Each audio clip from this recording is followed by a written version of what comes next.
سب سے زیادہ اہمیت اور فضیلت والے معلوم ہیں۔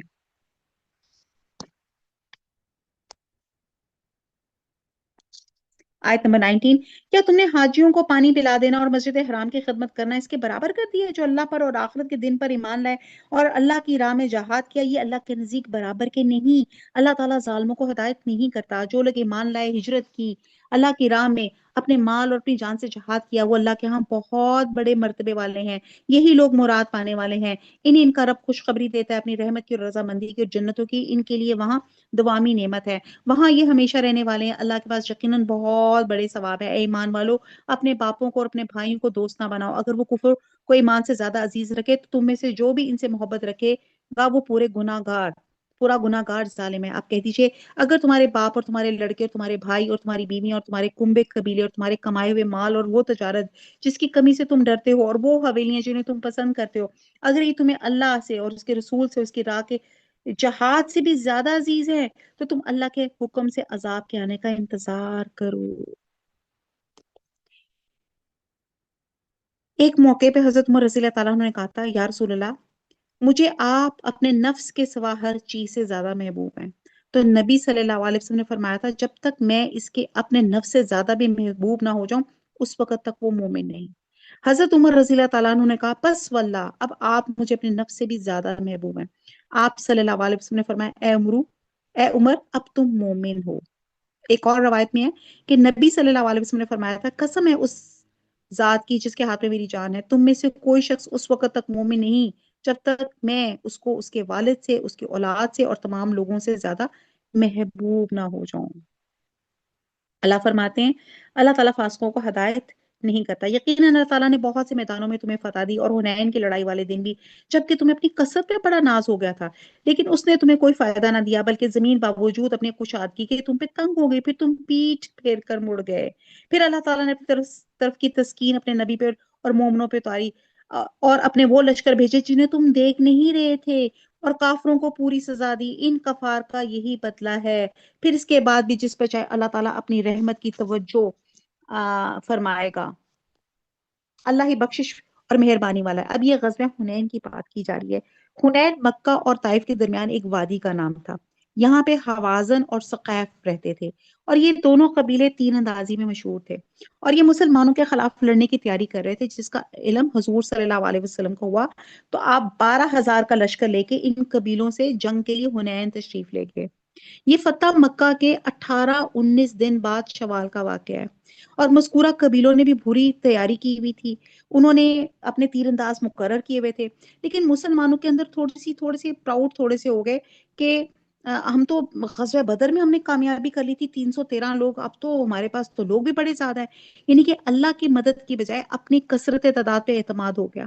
اللہ تعالیٰ کو جب یہ کلمہ پسند نہیں آیا، نتیجن جب حوازن کے تیر اندازوں نے مختلف کمین گاہوں سے مسلمانوں کے لشکروں پہ یک بار کی تیر اندازی کی تو اس غیر متوقع تیروں کے بوچھار سے مسلمانوں کے قدم اکھڑ گئے اور وہ بھاگ کھڑے ہو گئے، اور میدان میں صرف رسول صلی اللہ علیہ وسلم اور 100 کے قریب مسلمان رہ گئے۔